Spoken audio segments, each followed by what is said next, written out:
Bueno, buenas tardes. Les damos la bienvenida a esta tercera charla en el marco de la segunda Feria de Libros de Filosofía. Bueno, gracias por venir, gracias por participar de esta iniciativa. Me toca presentar esta charla que lleva por título Encrucijadas de lo instituyente, formas de lo común. Van a estar conversando Constanza Serratore y Ariel Penisi. Y bueno, mi nombre es Ezequiel. Los presento rápidamente. Constanza Serratore es doctora en filosofía, profesora adjunta en filosofía política en la USAM, directora del Laboratorio de Pensamiento Italiano en Latinoamérica, miembro de la Red Foucault en la web latinoamericana. Escribió artículos en revistas especializadas y capítulos de libros sobre el pensamiento italiano moderno y contemporáneo. Traduce del italiano al español. Y Ariel Penisi es ensayista, docente e investigador de la UNPAS y la UNA, integrante del grupo de estudios de problemas sociales y filosóficos en el Instituto Gino Germani de la UBA, codirector de Red Editorial, autor de Nuevas instituciones del común, coautor de El Anarca, Filosofía y Política en Max Stirner, junto a Adrián Canchi. Además es compilador y autor de Linchamientos, La policía que llevamos dentro y de Renta Básica, Nuevos Posibles del Común. Integrante del Instituto de Estudios y Formación de la CTA Autónoma, conductor de Pensando la Cosa de Canal Abierto. Así que les damos la palabra. Muchas gracias. Bueno, muchas gracias, Ezequiel. Empiezo yo porque así lo decidí en este poder instituyente que tenemos las mujeres ahora. En primer lugar, quiero agradecerles que estén acá en un domingo a las 4 de la tarde. Espero que esto que es una conversación sea entendido como tal, o sea, por lo menos en mi caso, que voy a intentar una introducción a la cuestión de lo instituyente, a la cuestión de lo común, una introducción abierta a toda intervención, observación, intención de discutir desde cualquier punto de vista, será bienvenida. Por supuesto, también agradecer a Diego Singer, que es quien nos convocó, a mí y a todos ustedes, porque es el gran organizador de esta segunda Feria del Libro de Filosofía, junto con el Centro Cultural. Así que Diego es en parte el creador, instituyente de esto que va a pasar, o culpable, depende de cómo la pasemos, tal cual. Bueno, ahora yendo a nuestra conversación. El título también lo puso Diego, hasta el título puso Diego. El título de esta conversación se llama Encrucijadas de lo instituyente, formas de lo común, como dijo Ezequiel hace un rato. Y yo quiero hacer un trabajo con una metodología un poco tediosa, pero que me parece que es ordenada también, o por lo menos a mí me interesa, que es una metodología que refiere a la etimología de los términos. Y me quiero detener en los tres términos que forman parte de este título. El primero es encrucijada, el segundo es instituyente y el tercero es común. Ya cuando uno se adentra al término encrucijada se encuentra con un problema. No hay una sola definición o un solo acercamiento al término. Por encrucijada se puede entender aquel lugar donde se cruzan distintos caminos que van en distintas direcciones, pero al mismo tiempo por encrucijada se puede entender esa situación difícil frente a la cual uno encuentra diferentes posibilidades para actuar o diferentes posibilidades para elegir. En esta introducción, en esta conversación, yo quiero encargarme de una fusión, de una hibridación de los dos conceptos o de las dos definiciones de la encrucijada. Quiero ver de qué manera la institución y lo común son, entonces, aquel lugar donde se cruzan, donde confluyen distintos caminos y al mismo tiempo ese lugar donde nos pone en la situación de elegir o de actuar de distintas maneras. Entonces también hay una provocación en la forma en la que yo voy a elegir usar o elegí usar estos dos términos. El concepto de institución, entonces yendo al segundo término.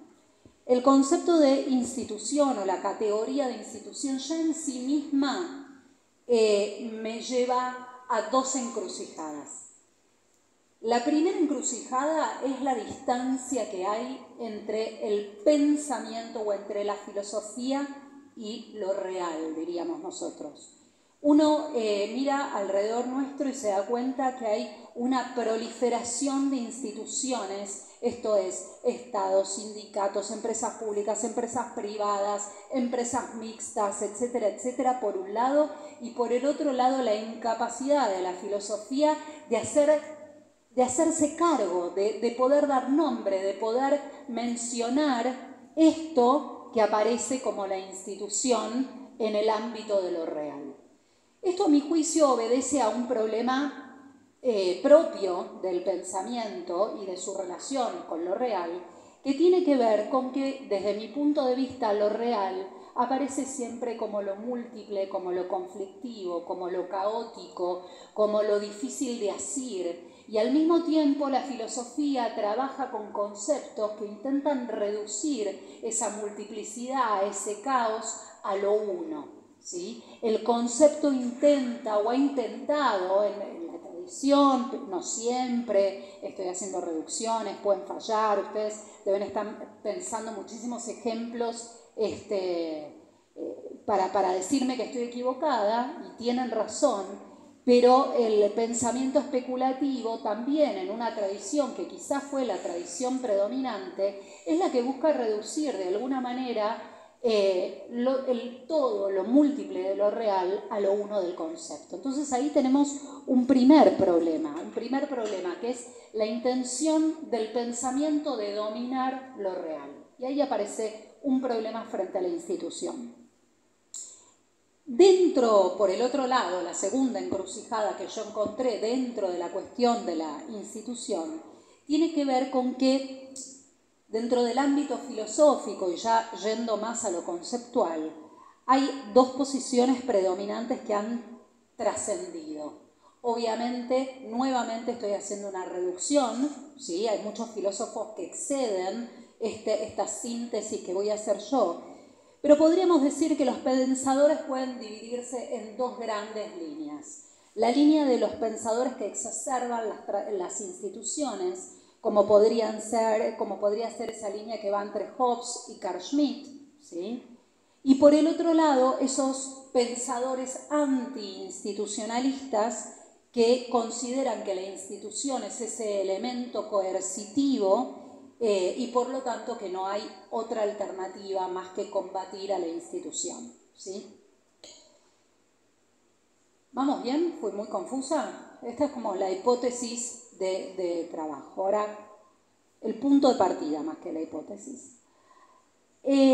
Para abrir un poco esta encrucijada, la primera, ¿no? La distancia entre lo real y lo filosófico, se me ocurre abrir una posibilidad que es la de decir que si bien en el siglo XX hay numerosas investigaciones dedicadas a la semántica de la institución, también es cierto que esas investigaciones refieren cada una a su campo específico de análisis. ¿Qué quiero decir con esto? El derecho hace su trabajo y su investigación sobre las instituciones desde la perspectiva jurídica. Lo propio hace la antropología, lo mismo puede hacer la economía, etc. Es interesante cómo en los últimos años empiezan a aparecer estos pensamientos que tratan de cortar transversalmente estos diferentes lenguajes económico, jurídico, antropológico, etc., para abrirnos un horizonte que puede darnos a un contexto de pensamiento diferente y en el cual podría situarse la acción contemporánea, ¿no? Siempre pensando, y acá me adelanto un poco a la conclusión, siempre pensando en lo instituyente como praxis, ¿no? Entonces, bueno, rescatar este elemento que no es solamente especulativo, ¿sí?, sino que es un pensamiento que debe vérselas con el actuar, con la acción.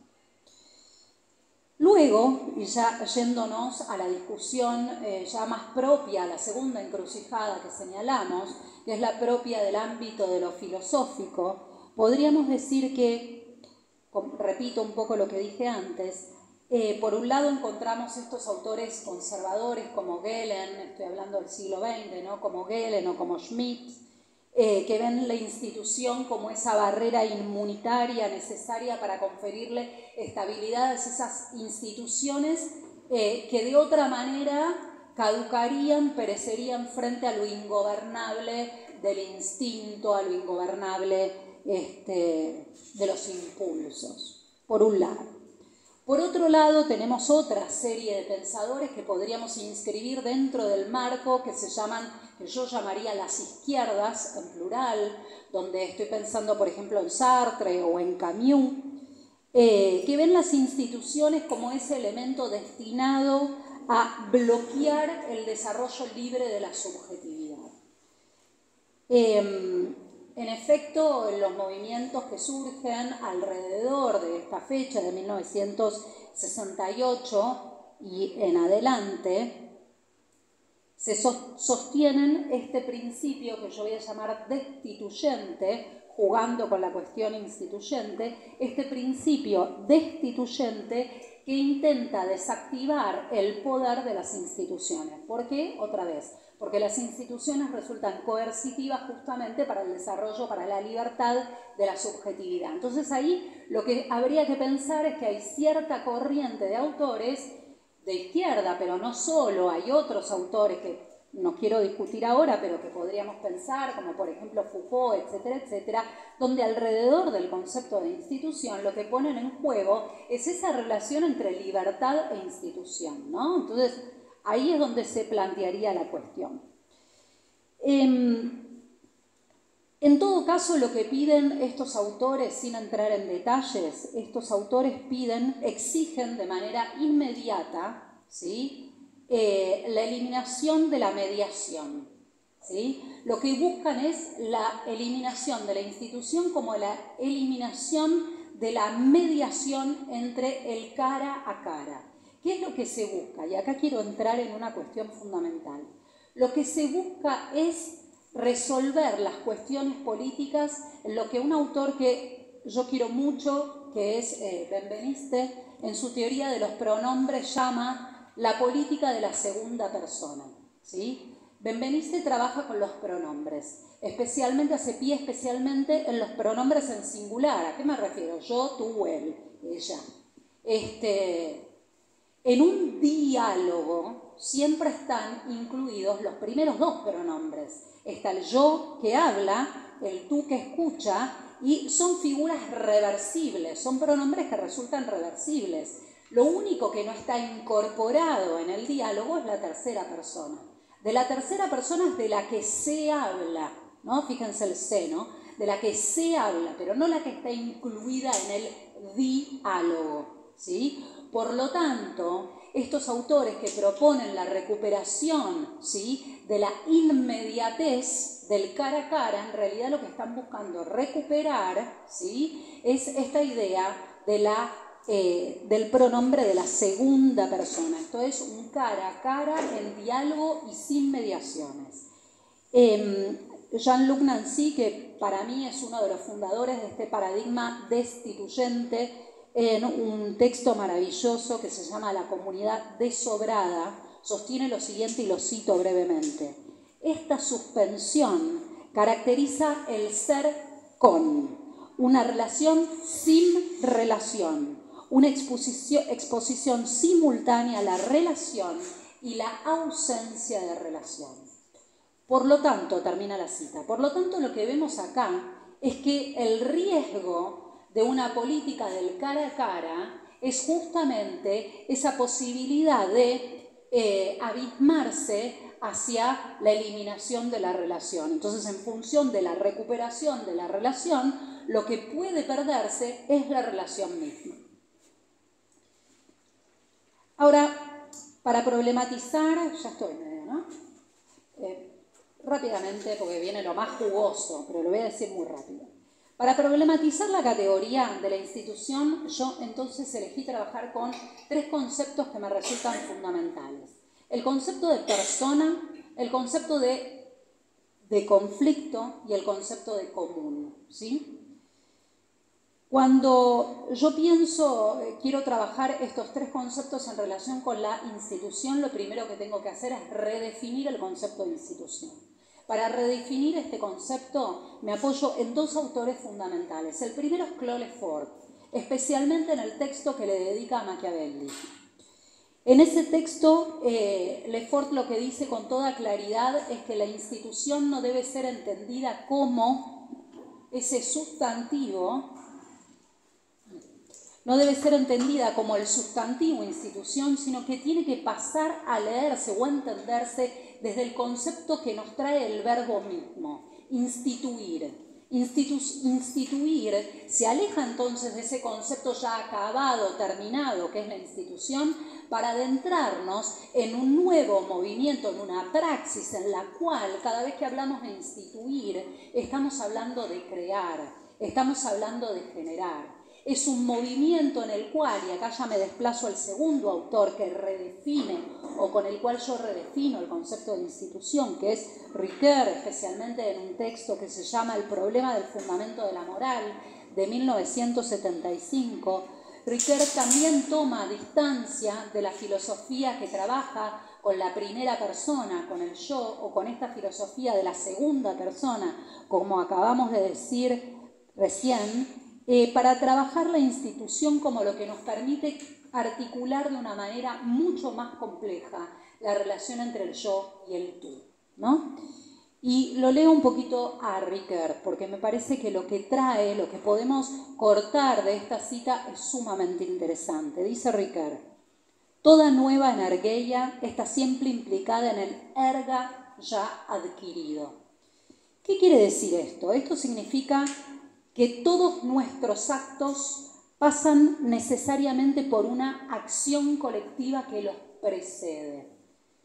Por un lado, esa acción colectiva que los precede es lo que los hace posibles, pero al mismo tiempo, nuestra acción, pasando a través de esa acción que la precede, nuestra acción entonces redefine esa acción precedente. Por lo tanto, lo que pasa a definir Ricoeur a partir de este texto es justamente esa relación en la que lo interesante pasa a ser que la institución se sitúa en la historicidad.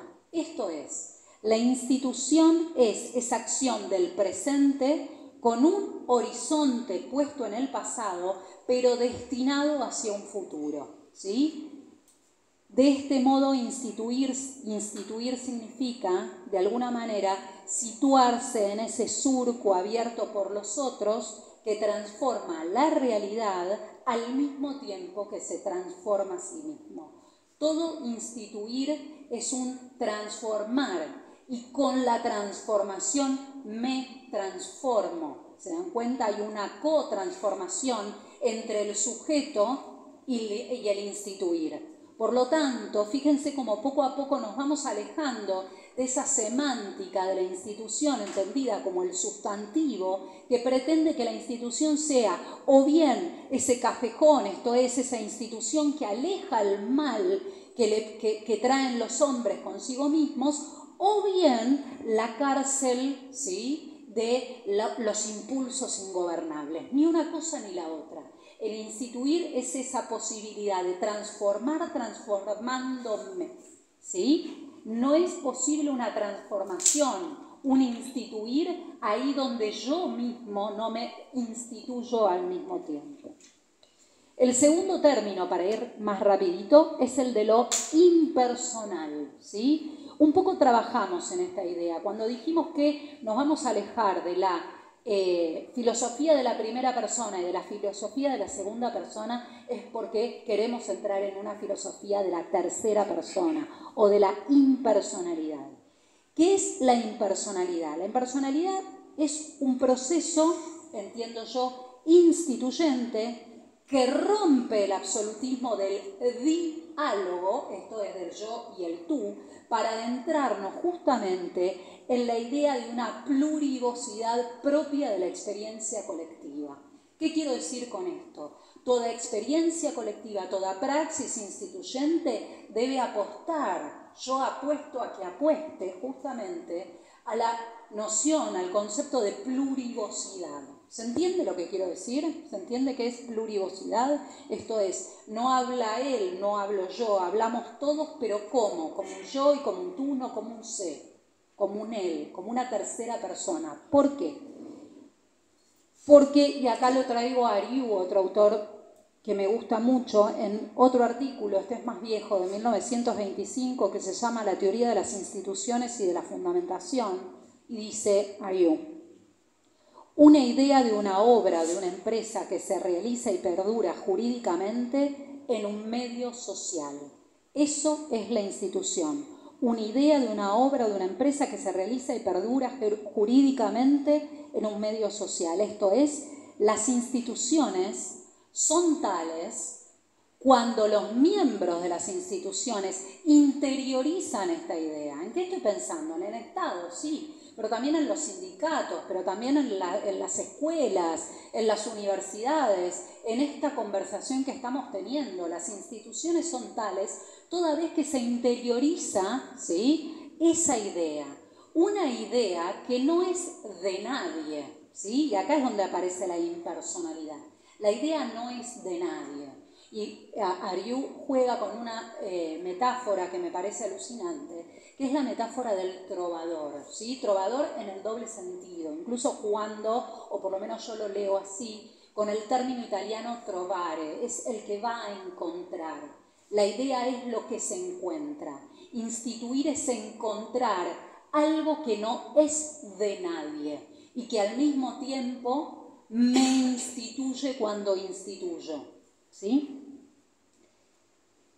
El tercer punto tiene que ver con la noción de conflicto. Cuando nosotros pensamos en instituir, tenemos que pensar en el conflicto. ¿Qué significa conflicto? Significa que la diferencia es ineliminable, la diferencia es irreductible. La institución no debe reducir, como querían Hobbes y Schmitt, entonces el conflicto, eliminarlo, neutralizarlo, sino que la institución, el instituir, debe propiciar justamente ese espacio para que las diferencias aparezcan. Entonces fíjense cómo estamos justamente parados en una conceptualización del instituir que se aleja de ese pacifismo absoluto que, como alguna vez dijo un filósofo muy importante, se asemeja mucho a la paz de los cementerios. Hay una frase muy interesante de Lefort que dice lo siguiente en el texto sobre Maquiavelo: la cuestión que plantea el fenómeno del poder nos devuelve al tema de la, en cursiva, institución de lo social. Ya no uso el término en su significado convencional, nos advierte Lefort, sino en el sentido que conserva toda la fuerza del verbo instituir. Entonces con Lefort llegamos a la idea de que en efecto instituir es una praxis política que se va a relacionar con lo social. Pero no es que lo político pone a lo social solamente, sino que lo político es impensable sin lo social. Por lo tanto, fíjense cómo otra vez estamos frente a una tensión propia de una encrucijada. Político y social se requieren mutuamente y se requieren al punto de que se cofundan, vaciando de contenido el concepto de fundación, porque no estamos pensando en una creación de la nada o en un principio inicial, etcétera, etcétera. Y por último, me gustaría decir dos palabras, porque sé que de eso se va a ocupar Ariel, de la cuestión de lo común.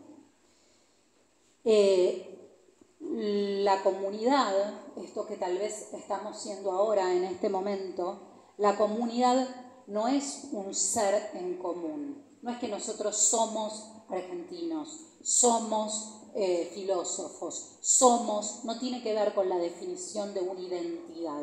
Las comunidades no tienen, la comunidad en la que nosotros estamos pensando no tiene que ver justamente con eso, sino que tiene que ver con el modo de ser en común de una existencia que no tiene esencia, ¿sí? ¿Y por qué la existencia no tiene esencia?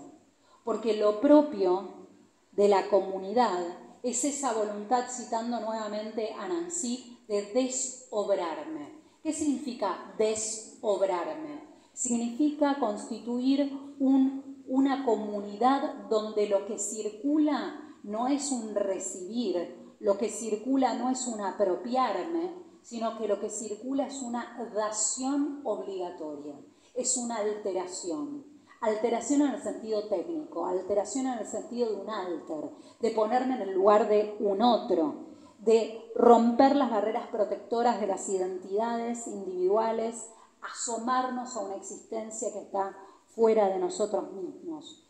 Esta lógica de la comunidad, esta lógica del afuera, de las bajas de las defensas, parafraseando a Espósito, del contagio, de la contaminación, es lo que nos permite pensar formas de lo común donde predomina justamente esta circulación del dar un don a otro sin esperar recibir nada a cambio.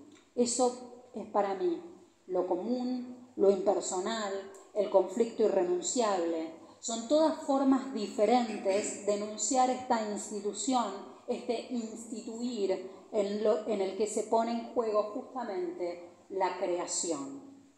Pero nunca, como les dije antes, una creación de la nada, una creación ex nihilo, sino una creación que tiene su arraigo en el pasado, se da en el presente y se dirige hacia un futuro.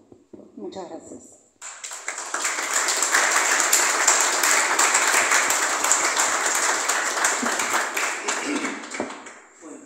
Puedo intentarlo sin micrófono, ¿se escucha? Sí, ahora sí.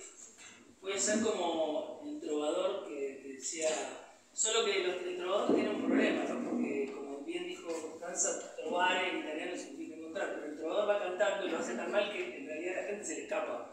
Entonces, el desafío, no digo que no, el desafío del trovador finalmente es que la gente no se le vaya, ¿no? Porque ir al encuentro, bueno, y es un animal paradojal, está en juego cuando tratamos de pensar el problema de las instituciones, en el caso de lo que llamo nuevas instituciones. Yo quería agregar creo que Constanza hizo un recorrido por lo que llamaría la dimensión filosófica de la institución. Me gustaría mencionar, porque no tenemos por supuesto tiempo para mucho más que mencionar, otras dimensiones, digamos. Una dimensión que llamaría histórica, una que considero central y que llamaría antropológica, otra que llamaría política situada y otra utópica. Es decir, que esas serían las como dimensiones sobre las que quisiera decir algo. Una tiene que ver, y van a ver que mucho de lo que digo está muy ligado de distintas maneras a lo que fue planteando Constanza. Es decir, el primer punto tiene que ver con un diagnóstico histórico, digamos. Es decir, con un momento en el cual cuando nosotros hablamos de institución, además no hablamos de un término abstracto, es decir, salvo que nos paremos, por ejemplo, en un lugar especulativo como planteó Constanza, sobre la institución, una etimología, un mapa dentro de la historia de las ideas. Bueno, ahí estamos en la filosofía, pero cuando una persona común habla de institución, habla de la institución moderna, no habla de la institución, habla de la institucionalidad moderna. Y lo curioso es que nos referimos a la institucionalidad moderna en el momento de su agotamiento. ¿Por qué este es el momento del agotamiento de las instituciones modernas? ¿Y por qué esto no tendría ninguna carga negativa en principio, ni tampoco positiva? Simplemente es, digamos, en términos descriptivos que lo planteo. Primero porque la institución moderna es aquella forma de producción de convivencia que nos dimos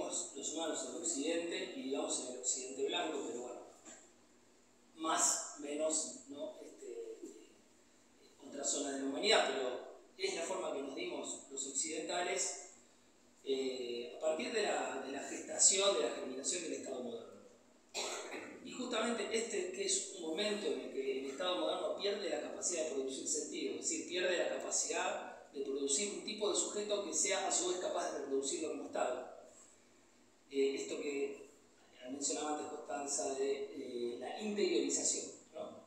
La interiorización a través de la escuela, a través de distintos mecanismos, a través, fundamentalmente para Hobbes, a través del miedo, digamos, ¿no? y de la posibilidad de la coerción, pero la interiorización en sus formas positivas y en sus formas negativas y hasta coercitivas está en crisis, ¿no? Y es en ese sentido que digo que un sujeto que en realidad tiene un nombre, ¿no? Que es el ciudadano, es decir, así como en tiempos monárquicos uno podría decir, bueno, sin súbditos una monarquía no puede reproducirse, porque en definitiva hay una ficción que todos mal que bien aceptan, incluso a regañadientes, y para eso están siempre los palos. Bueno, esa ficción es lo que instituye una forma de vida colectiva. Entonces, en la medida en que el súbdito se cree súbdito, sigue habiendo monarcas, digamos. Ahora, en la medida en que, por ejemplo, entiende la Boétie, ¿no? Un personaje, por algunos conocido, ¿no? Un personaje muy pintoresco del siglo XVI, muy querido por Montaigne, muy querido por Spinoza, etc., ¿no? Que escribe muy jovencito, a los 18 años, según se dice, 19, un manifiesto titulado Discurso sobre la servidumbre voluntaria. Es un gran grito contra la monarquía. Claro, es curioso ese escrito porque, digamos, era un escrito excepcional en su momento. Es decir, si eso que él escribió hubiese formado parte de la construcción de un sentido común en ciernes en ese momento histórico, la monarquía hubiese dejado de existir, por más que después inercialmente, como todos los sistemas, tienen un peso propio y inercial. Y muchas veces funcionan durante cientos de años como fantasmas, como verdaderos fantasmas. Entonces, en ese sentido digo, que en la medida en que la máquina de producir ciudadanos deja de producirlos, ¿no? Un ejemplo, por ejemplo, lo da mi amigo Pablo Upper, un historiador, que viniendo del espacio de pensamiento que fundó Ignacio Leucovitch en su momento, dice, bueno, el Estado que él llama postnacional es un Estado que agresivo, yo digo promiscuo, es decir, un Estado que va hacia vos, digamos, ¿no? El Estado post-2001 en Argentina es un Estado que quiere todo el tiempo publicitarse como Estado, ¿no? Esto es una conversación que tuvimos con él hace muchos años. Bueno, publicitarse como Estado no es el modo estatal de producir un sujeto. Si publicitarse es el síntoma mayor del agotamiento de su capacidad de producir sentido. Es decir, que aún en los momentos en los que nosotros vivimos en la Argentina, una revalorización del Estado, de su capacidad de intervención sobre la economía, de su capacidad de intervención sobre la pobreza, ¿no? Tras la catástrofe, digamos, neoliberal de los 90, etc., aún, digamos, ese Estado es un Estado justamente a puro síntoma, digamos. Entonces, primer punto, el agotamiento de la capacidad de las instituciones, en tanto instituciones modernas, de producir un tipo de sujeto que a su vez sea capaz de reproducirlo. Y por lo tanto, la pérdida de algo fundamental para todo régimen colectivo de existencia, que es la legitimidad.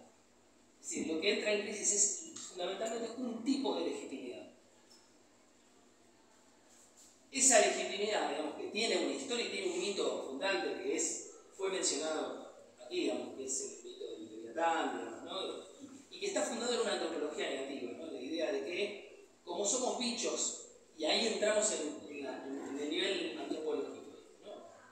Como somos bichos que funcionamos por expectativas, y por lo tanto no tenemos ciencia cierta de lo que puede ocurrir con uno de nuestra misma especie. Digo, si nos lo cruzamos en la calle, ya sería como una figuración muy actualizada del bicho, digamos, pero es un bicho que no sabe bien qué hacer consigo mismo y con los propios y con los otros. Y por lo tanto, Hobbes presume que la expectativa ante el interés común, porque en definitiva el interés común siempre existe, es decir, todos queremos comer y queremos comer la mejor cosa, entonces si todos queremos la misma cosa, puede haber un conflicto, ¿no? O la misma gloria, o la misma persona, o la misma comida. Yo digo comida porque a mí lo único que me interesa es la comida, entonces siempre pienso en comida. Claro, la bebida. No hay problema. Entonces, ante el deseo de la misma cosa, el conflicto es inminente. Entonces, que nos hace pensar que tendríamos otra opción, ¿no?, que resguardarnos ante la peligrosidad inherente a un animal que funciona de esta manera. Entonces, la única forma, dice Hobbes, que además se figura históricamente esto, porque Hobbes cuando dice esto no lo dice en abstracto, es una Europa en llamas, una Europa donde la guerra de todos contra todos es real, es literal, es una guerra de todos contra todos. Entonces, él legítimamente intenta imaginar una forma de interrumpir las expectativas negativas, es decir, esto parece como los consultores económicos que hablan solamente, pero es otra cosa y al mismo tiempo no es otra cosa. Entonces, la única forma de revertir las expectativas es con una expectativa diferente y con la institución de un modo de convivencia, un modo de organización que alteren para siempre esas expectativas, ¿no?, y las reviertan. Entonces, él dice, bueno, si todos temen como la única pasión, ¿no?, que es el material antropológico para cualquier forma de organización política, según Hobbes, es el miedo, ¿no? Por ejemplo, para Pablo Virno no, para Pablo Virno la vergüenza es más importante que el miedo, ¿no? Más heideggeriano, la vergüenza de un animal abierto al mundo. Para Hobbes es el miedo. Entonces, es la institucionalización del miedo, es decir, la idea de que ante el conflicto existe un tercero terrible, para seguir usando la palabra que usó recién Constanza, ¿no?, el tercero, ¿no? Un tercero que no es cualquier tercero, que es un tercero que castiga, que es un tercero que es punitivo, y que a mí me hace decir en el librito de Nuevas Instituciones que el Estado moderno nace como un ministerio del interior, es decir, como un Estado de un solo ministerio, ¿no?, que todo lo demás es relativo en el nacimiento del Estado moderno, que los otros ministerios vienen después, los otros que importan, y solo son dos, el Ministerio de Desarrollo Social y el de Economía. El Estado nace como un ministerio del interior porque se toma en serio esa antropología negativa y saca consecuencias materiales. Y la principal consecuencia es justamente la de revertir las expectativas y decir que solo un pasaje ontológico del estado de naturaleza al estado civil, ¿no?, garantizaría o instituiría un modo de convivencia que resolvería el problema. Insisto ahora con una cosa, cuando Hobbes habla de estado de naturaleza no se refiere al animal que hay en el hombre, ¿no?, se refiere a la naturaleza humana, no habla de una naturaleza no humana. Esto es una confusión muy frecuente. Se suele pensar que Hobbes cuando habla de estado de naturaleza habla de un Homo sapiens a medias, digamos, ¿no? En realidad habla del Homo sapiens más bien excedido, más que a medias. Habla de un Homo sapiens demasiado Homo sapiens, para decirlo casi nietzscheanamente, ¿no? Entonces, Hobbes dice, no, como este bicho, es decir, no puede contenerse, necesitamos crear un método de contención que sea casi definitivo y por lo tanto que signifique un pasaje ontológico, es decir, una forma de ser distinta, es decir, que cambie el ser, ¿no? Es decir, es una empresa bastante ambiciosa, cambiar el ser.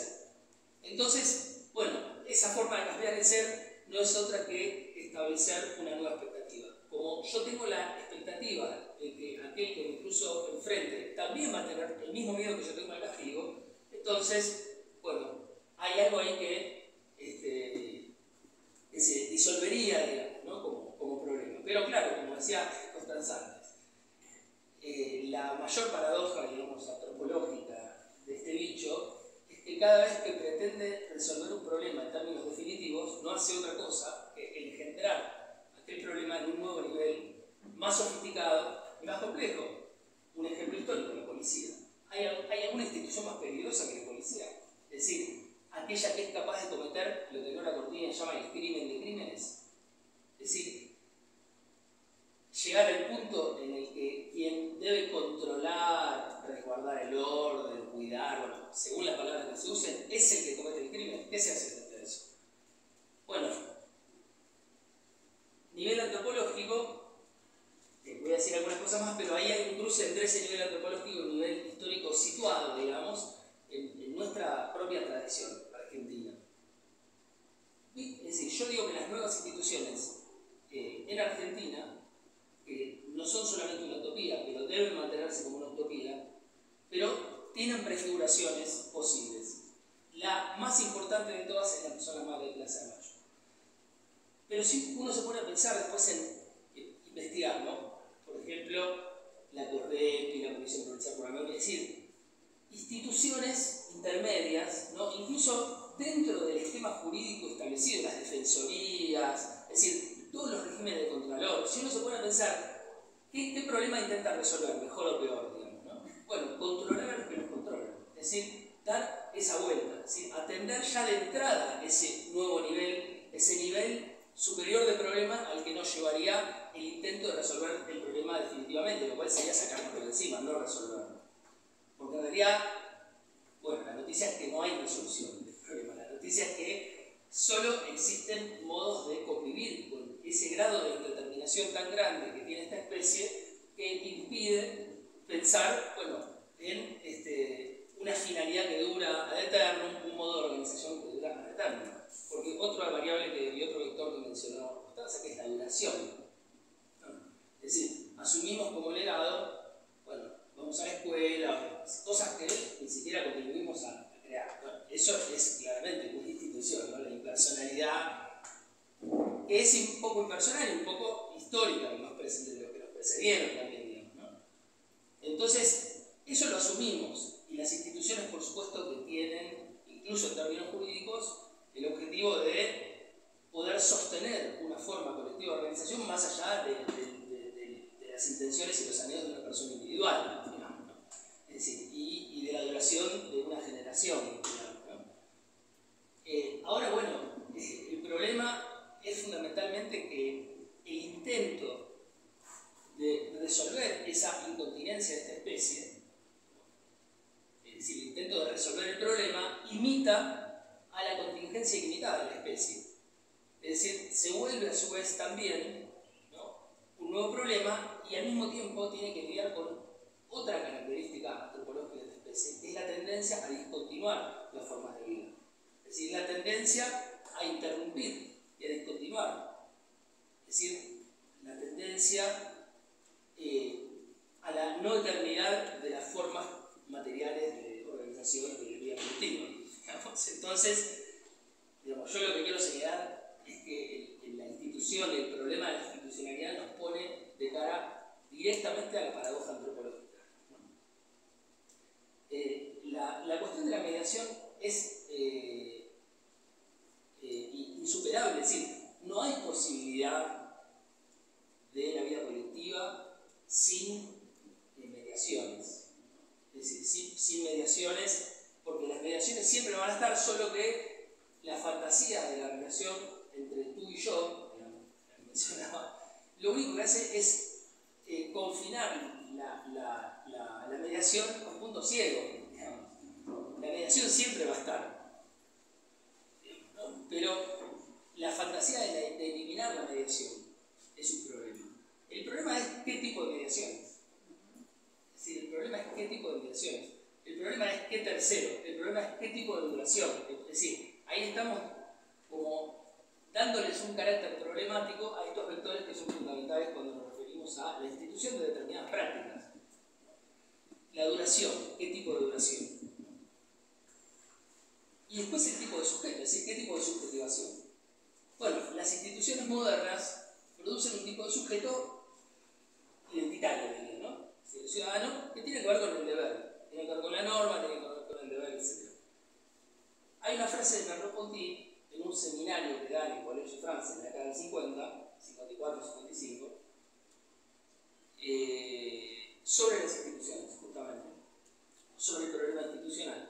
Ya que mencionaba también Constanza Sartre, comparte con Merleau-Ponty esta cuestión. Yo creo que ahí Sartre y Merleau-Ponty confluyen perfectamente. Esto se pelea con Merleau-Ponty, dice variedades. Se pelean, pero ese es el momento. Nosotros publicamos un libro que para mí es muy bello, que es la historia, cuando muere Merleau-Ponty, el homenaje de Sartre, la historia de la amistad entre Merleau-Ponty y Sartre, que es una amistad paradojal, reñida, conflictiva, etc. Pero hay una frase de Merleau-Ponty que yo me había anotado, que quería acordármela, pero no pude, que dice: si somos lo que hacemos es porque no lo somos. Para pensar la institución. Si somos lo que hacemos es porque no lo somos. Bueno, hay un amigo que, para referir referirse a los problemas contemporáneos y a las formas de organización, en este caso más de carácter militante, de la lucha, se refiere a la ética del acto. El acto es una palabra que suena muy sacrera, si la despojamos de su sesgo psicoanalítico. Bueno, la ética del acto. Si somos lo que hacemos, es porque no lo somos. Es porque, como dice Sartre, la existencia precede la esencia, etc. ¿Sí? Bueno, ¿puede ser la ética del acto un parámetro y una unidad medida para nuevas instituciones que ya despojadas de la posibilidad de la institución moderna, que tiende a apagar el carácter contingente de un animal abierto al mundo, ¿no? Tiende a apagarlo, pero que al mismo tiempo se tiene que ver en esta época con lo contrario? Es decir, el problema de la contingencia ilimitada de esta especie, digamos, se resuelve por las malas de dos maneras, ¿no? Una, bueno, con la policía, para decirlo de una manera un poco ya figurada, y la otra con la desregulación completa de la vida, que es lo que estamos viviendo hoy. Es decir, pasamos del régimen disciplinario de la institución moderna desgastada a una forma de vida absolutamente desregulada, donde los cuerpos son intervenidos por las tecnociencias contemporáneas y por las nuevas tecnologías como si se tratara de agregado de partes. De esto, por ejemplo, después viene a comenzar Flavia Acosta y Manuel Rodríguez, que trabajan sobre estos temas. Se trata de la relativización absoluta cultural, trampa en la que cae buena parte del pensamiento colonial y decolonial, con quien habría que establecer una polémica respecto de esto. El constructivismo absoluto. El constructivismo absoluto, es decir, la idea de que, bueno, puedo sacar y poner en base a que un decisionismo o una especie de nueva metafísica de la razón, de un pensamiento que dice ser posmetafísico, es decir, que por un lado el desvanecimiento de los fierros y de la capacidad de las instituciones modernas de contener a este bicho para que no se mate, para que no nos matemos todos contra todos, presuponiendo esa antropología negativa, pero por otro lado la desregulación completa de la vida, que lo que imposibilita es que nos juntemos, que lo que imposibilita es que nazca la vida en común, que brote la vida en común, situada de distintas maneras.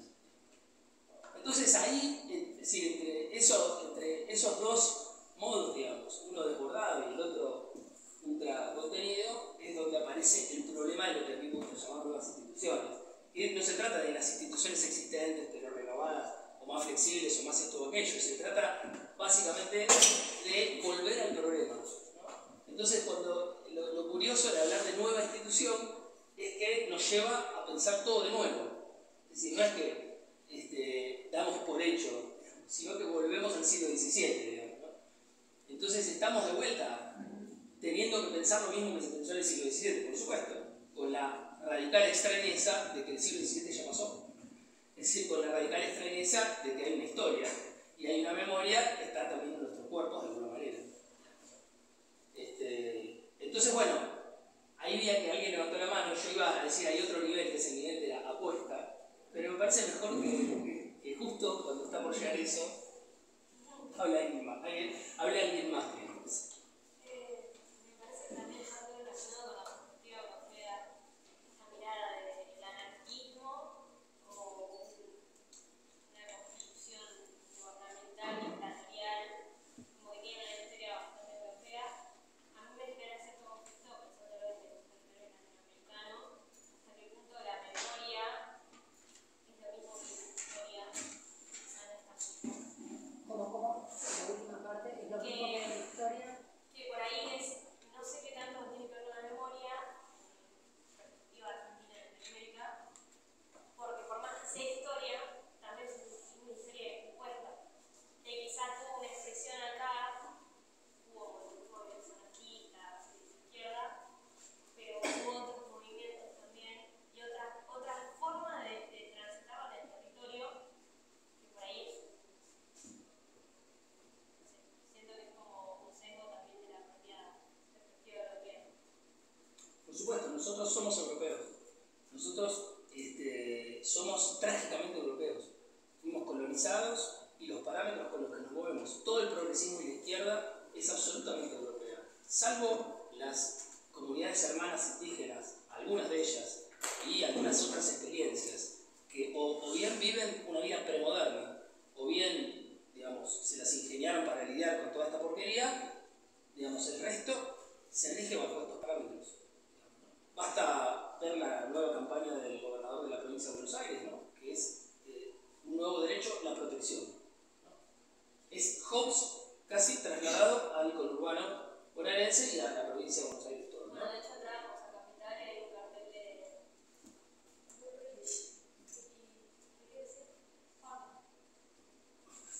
¿Cómo? Que vamos a instalar el orden. Claro, pero ¿sabes cuál es el problema? Es que lo que dice Bullrich, o lo que dice en este caso Kicillof o Bernie, digamos, es que en realidad está equivocado, no por una cuestión ideológica, porque no pueden hacerlo. Porque hoy, es decir, el gobierno real del puerto pasa por otro lado.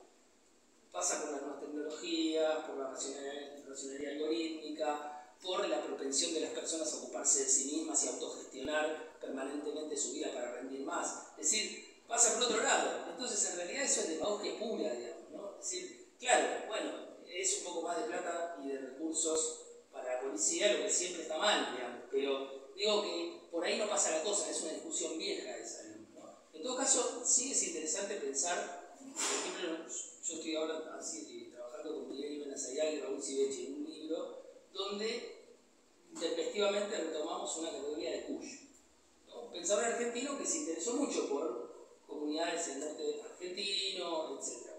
Y que sobre todo utiliza la noción del estar siendo, ¿no? Frente al mundo del ser, el mundo europeo, colonizador, blanco, etc. El estar siendo como una categoría.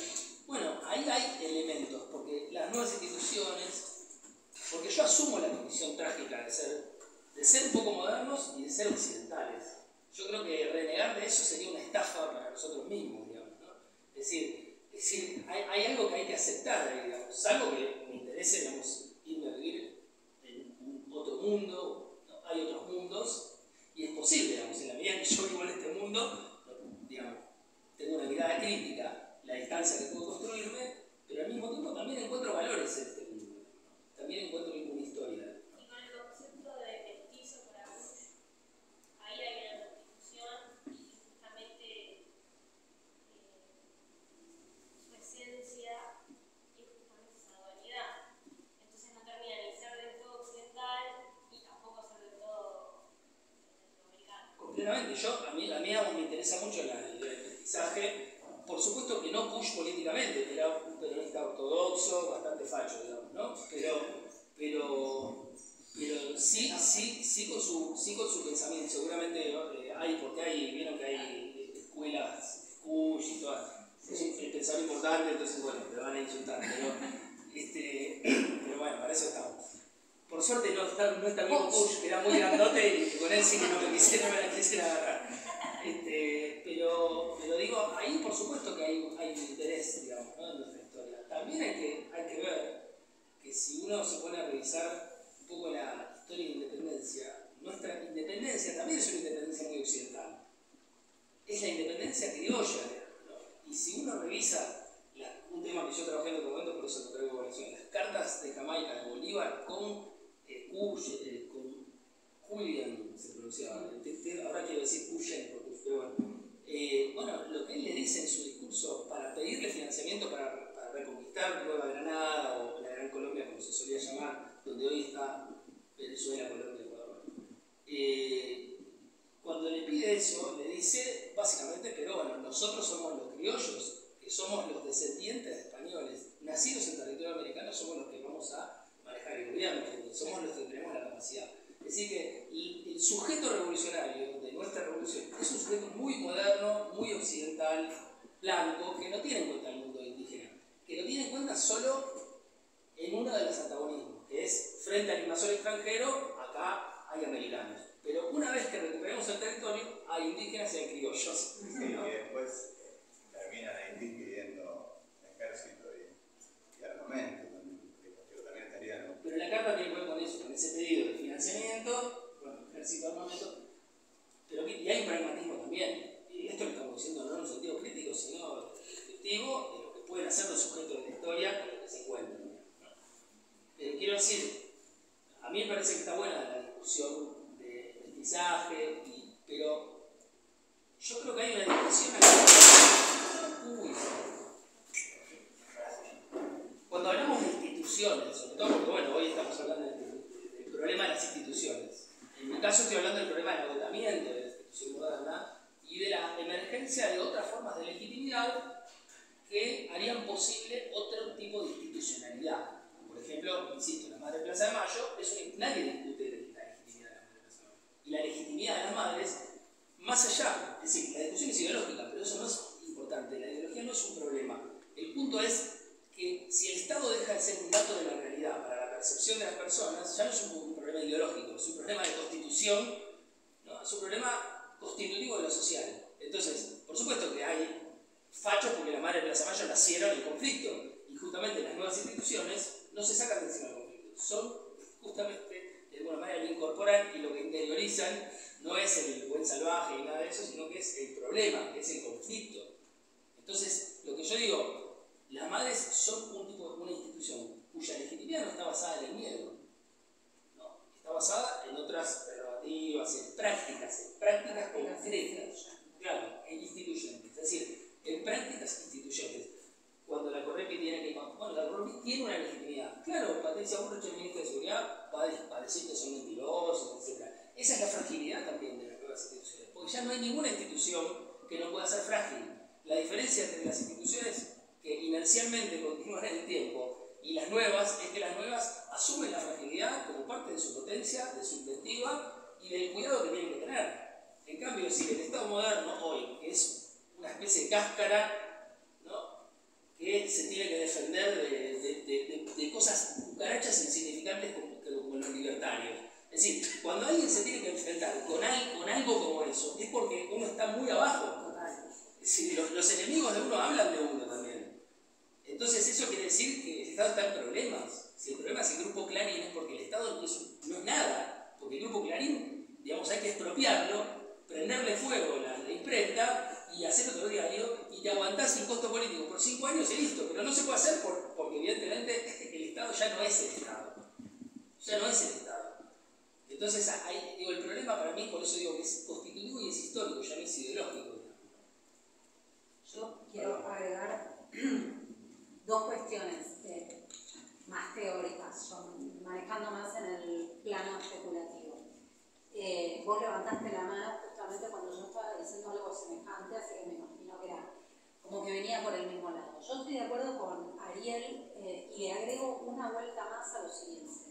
En efecto, la modernidad, Ariel dice que hay una institución moderna.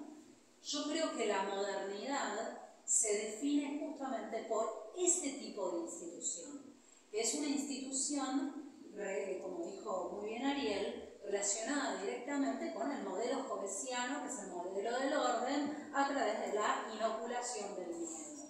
Y acá traigo a colación un texto de un autor que me gusta muchísimo, que se llama Walter Benjamin, que es una crítica sobre la violencia, en el cual Benjamin lo que nos explica es que la modernidad no hace otra cosa con el Estado que monopolizar la violencia. El problema de la modernidad no es la violencia, sino el monopolio de la violencia. No importa que se ejerza la violencia, sino que la ejerza la policía. ¿Sí? No la pueden ejercer los otros, lo tiene que ejercer y monopolizar este Estado. Que coincido con Ariel, que es un Estado, ¿sí?, una institución. La institución Estado, cuando yo hablaba de instituciones, no me refería exclusivamente al Estado, pero Ariel lo llevó a ese terreno. Ok, hablemos del Estado. El Estado es esa institución moderna que tuvo el nombre de Leviatán, ¿sí?, con Hobbes, y que desde mi punto de vista, y también coincidiendo con Ariel, es la perspectiva dominante en este occidente, o fue la perspectiva agotada, pero sigue siendo esa perspectiva dominante en este occidente blanco, etcétera, etcétera. Ahora bien, como vos decís, lo traes a Kush y al modelo del mestizaje. ¿Sabes cuál es el problema que yo tengo con Kush? El problema es que Kush sigue hablando de esencia. y sigue hablando de ser. Entonces, desde mi punto de vista, hay pocas cosas más modernas que hablar de esencia, porque nos lleva a ese modelo de identidad que me parece que las nuevas instituciones o esta idea de instituir en tanto transformación, etcétera, etcétera, es lo que tienen que ir socavando. Pero como yo soy tremendamente occidental, medio marroncita, pero bueno, ponerle occidental blanca, yo muchas veces pensaba, porque a mí soy vieja y a mí hubo un concepto cuando íbamos a la facultad, me molestaba muchísimo, que era el de postmodernidad, ¿no? Entonces, la postmodernidad, estaba, o no digo, estaba en ese momento, hablamos todo de postmodernidad. Ok, la posmodernidad ¿en relación con qué? En relación con la modernidad joveziana. Ahora, la modernidad joveziana fue la única modernidad que se dibujó. Ariel habló de la Boétie, de Etienne de la Boétie. Yo te puedo hablar de Maquiavelo. Y ahí sí escribimos otra modernidad. Y no tengo que situarme necesariamente fuera de la Europa occidental. En la misma Europa occidental existen otros modelos de modernidad.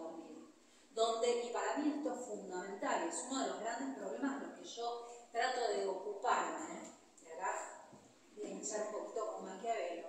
Me parece que lo que nos viene a enseñar este autor, ¿sí?, es que lo que importa, acordémonos del segundo libro del Príncipe, pero pueden ser todos los discursos, por ejemplo, lo que importa no es acceder al principado, sino mantenerlo, ¿sí? Lo que importa es saber que en realidad la dominación no es algo permanente, sino que siempre estamos en una tensión conflictual, lo que implica reconocer a un otro, ¿no? El problema del soberano leviatán, ¿sí?, del que no pacta, porque esta también es una confusión muy habitual, ¿no? El soberano pacta con sus súbditos un poco, el soberano no pacta nada con sus súbditos, ¿sí? Los súbditos transfieren el poder, que es una cosa muy distinta. Entonces, este soberano ordena, ¿sí?, y los súbditos obedecen. En Maquiavelo no pasa eso. En Maquiavelo hay un conflicto donde uno reconoce al otro como sujeto de poder, ¿sí? En el sentido, sujeto en el sentido, porque de poder es un poco problemático, no sujeto al poder, sino que es capaz de poder, ¿sí? Entonces, donde todos podemos, ahí, como decía un poco Ariel, el problema de las instituciones es generar espacios de conflicto. Para mí, el conflicto, entendido justamente como esa capacidad de disponer las fuerzas, ¿sí?, reconociendo siempre a un otro, es afirmatividad. Yo no lo veo como algo negativo. Para mí el problema es eliminar el conflicto. Entonces, acá mando yo, ¿no? Entonces, cuando nos reconocemos ambos en esa posición, si querés, antagónica, hay un reconocimiento del otro, hay una plurivocidad, ¿sí? Ahora, ¿cuál es el problema? ¿Qué hacemos? ¿Por qué aparecen distintas instituciones, distintas formas de instituir, distintas formas del orden de lo social y la relación con lo político? ¿Por qué? ¿Qué hacemos con ese conflicto? Mandamos a la policía, lo aceptamos. ¿Qué hacemos con el conflicto? Entonces, me parece que pensar nuevas formas, nuevas instituciones, nuevas formas de lo común, lo instituido, etcétera, etcétera, implica de raíz, pero como punto de partida, reconocer el conflicto. ¿Qué significa? Reconocer la diferencia. ¿Qué significa? Reconocer que no es posible con el cara a cara, porque el cara a cara termina con la muerte, como decía Ariel. Entonces es necesaria la mediación, la incorporación de un tercero. ¿Ahora qué tercero? ¿Un leviatán? ¿Quiero un leviatán? ¿O la terceridad me la va a traer otro tipo de una nueva forma de institución? Creo que eso es todo lo que nosotros tenemos que pensar y salir de esta dicotomía, como vos bien subrayabas, institucionalista o anti-institucionalista. No somos ni Kashmir ni anarco, ni una cosa ni la otra. Probablemente lo que ambos proponen es la disolución de la relación. Yo estoy absolutamente apuesto totalmente a la relación. Entonces, hay que ver cómo qué forma nos damos, ¿sí? ¿Qué hacemos con esa relación que siempre es conflictual? Porque por suerte no pensamos lo mismo. Mira, un ejemplo, perdón, el libro que me acordé porque es un poco vaporoso el recuerdo, porque un tipo, un polaco que se llama Jan Sokol, que invitamos hace mucho tiempo por la Universidad de Conurbano, que no es acá, te podríamos decir que sos, y hablas raro y perfectamente funcionaría. Habla raro. O dice cosas raras, no sé. Y Jan Sokol, me acuerdo, contó la anécdota, de poco vaporoso, cuando no recuerdo los nombres de los actores, lo que me gustaría poder en algún momento llegar a reconstruir. Pero un cacique africano en tiempos coloniales, hablando de la colonialidad, ¿no? Es invitado por el gobierno francés a París, donde lo hacen recorrer la civilización. El tipo nunca había estado en una metrópoli. Y lo llevan para un acto diplomático. Es decir, hay que sí ver cómo hacen diplomacia comunidades no occidentales, ¿no? Que son diplomacias sumamente sofisticadas, sutiles y muy interesantes para aprender cosas. Pero bueno, en este caso, el tipo es invitado, el tipo va, el cacique lo llevan a recorrer las luces de París, etc. Y después a una sala de reunión. Y entonces le preguntan al tipo, bueno, ¿qué le pareció? ¿Qué lo sorprendió más? ¿No? Como si fueran entrevistadores de un magazine de baja calidad, ¿no? ¿Qué lo sorprendió más? Y el tipo dice, me sorprendió que las personas no llevan armas. Y a mí me quedó siempre como un enigma, digamos, más allá de lo que podría ser como una interpretación inmediata de esa situación, y entonces fantaseo con interpretaciones posibles. Y pensaba, bueno, primero habla claramente del cacique de un pueblo guerrero, ¿no? Por lo tanto, el arma es parte de la vestimenta, parte del cuerpo de la cotidiana. Pero por otro lado también habla alguien perplejo por el nivel de disciplinamiento de las personas, que cómo están tan seguras de que el que se cruzan enfrente no les va a hacer nada. ¿Por qué no tienen algo para defenderse, no? Pero por otro lado, digo, también llevar un arma, por supuesto, llevar un arma en Estados Unidos es algo terrorífico porque evidentemente es, digamos, un país que demuestra que en la vida regulada contemporánea ya no podemos estar seguros de que en un shopping alguien no va a entrar, ¿no? Y provocar una balacera. Así, por un lado eso, ¿no? Pero acá me parece que en las palabras del cacique era más interesante porque era alguien que pertenece a un pueblo que tiene cerca el problema, ¿no? Es decir, que lo mantiene el problema ahí y que, bueno, conoce una forma de vida que está regulada de tal manera que la gente puede no matarse llevando incluso un arma. Es un paso, o un paso más, no es un paso menos. Entonces ahí me parece que, de vuelta, cada vez que volvemos al problema y lo nombramos como el problema, y por lo tanto como algo indecidible, bueno, vemos ahí sí distintas formas. Después, por supuesto, están los estudios de Atlas 3 y las comunidades que conjuraron la posibilidad de caer en una cosa semejante al Estado, ¿no? Porque también existe eso, es decir, comunidades que obraron de tal manera que hicieron imposible la existencia de una jefatura que estuviera separada del conjunto, ¿no? Es decir, el Estado como o la jefatura o el mando o la jerarquía como algo separado de la conflictualidad inherente, digamos, al colectivo. Entonces, bueno, digo ahí, se me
desafío me parece que justamente como lo que es propio del occidental es ser totalizante y universal, y lo que es propio de muchas de las formas de vida y procedencias que hacen a nuestros territorios, digamos, y a nuestra historia, no es ser conquistadora y ser totalizante, ¿no? Es el gran dilema de las montoneras en el siglo XIX, ¿no? y de las comunidades indígenas que pelearon contra el militarismo y contra la embestida, digamos, de Buenos Aires, es que peleaban de manera defensiva, porque no tenían el propósito de conquistar el territorio, ¿no? Entonces hoy tenemos el dilema de que, bueno, una red muy importante de formas de vida, de luchas, etcétera, que no tienen la voluntad de conquistar y de avanzar, porque avanzar es una metáfora completamente occidental, moderna, ¿no? y del orden del progreso. Bueno, es decir, ¿cómo nos las vemos con formas que sí, avanzan, conquistan no solo territorios, sino conquistan cada partícula, resignifican el cuerpo, etc. Es un dilema muy grande. En ese sentido, yo creo que los parámetros sobre los que nos regimos son europeos. Por eso hago esa provocación de decir que somos europeos. Pero claramente, digamos, ¿no? Que, sí, la apuesta es cómo vaciar esa identidad. Cómo salirse de esa identidad y no en nombre de una esencia, claro, otra, digamos, ¿no? No en nombre bueno, vaciar tu identidad y la relleno con otra. No. Creo que la apuesta, la enorme apuesta es dárnosla con el concepto de identidad. Ahí es donde está el problema, ¿no? Las categorías, a mi juicio, las categorías modernas, hay que repensarlas por completo. Y en ese sentido, me parece, acá veo muchas caras de filosofía, me parece que la filosofía en este sentido, es una praxis política fuertísima, porque es a partir de la deconstrucción, de la problematización, de la crítica, de la transgresión, de la profanación, de todas esas categorías modernas que predominaron, que se puede empezar a pensar, a prefigurar otras formas de vida. Si no damos con el concepto de identidad, que es el concepto de esencia. ¿Qué soy? Soy argentina, soy europea, soy... Ahí tenemos un problema. ¿Cómo es el soy? Lo que nos traía un poco Ariel, ¿no? ¿Cómo era la frase? La de Jocopí. Sí. Somos lo que hacemos, entonces porque no lo somos. Claro, ¿cómo? Si soy lo que hago, entonces no soy, hago. ¿Se ve? Entonces, me parece que la apuesta es por el instituir, ¿no? Ese es el punto. Dejar de ser y ver de qué manera instituimos. Y nos instituimos en ese mismo recorrido. Igual una acotación. Muchas veces las identidades tienen un carácter táctico o estratégico, en el sentido de que muchas veces la defensa de una forma de vida se defiende a través de una identidad, de la reivindicación de una identidad, de la negritud, es decir, bueno, vos porque yo soy filósofo. No, estoy bien. Pero quiero decir, eso es importante porque hay que entender también el carácter, por un lado, digamos, de las máscaras, ¿no? Y por otro lado, el carácter histórico que tienen, digamos, a veces algunas identidades. El problema de la identidad es su anudamiento con una sustancialidad, ¿no? La idea de que ahí hay una esencia. Por otro lado, lo que decía mi profesor recién, que es, finalmente también lo que tenemos que ver es qué estamos haciendo, cómo nos estamos relacionando, y a partir de ahí, por ahí, tratar de inventar ahí nuevos nombres.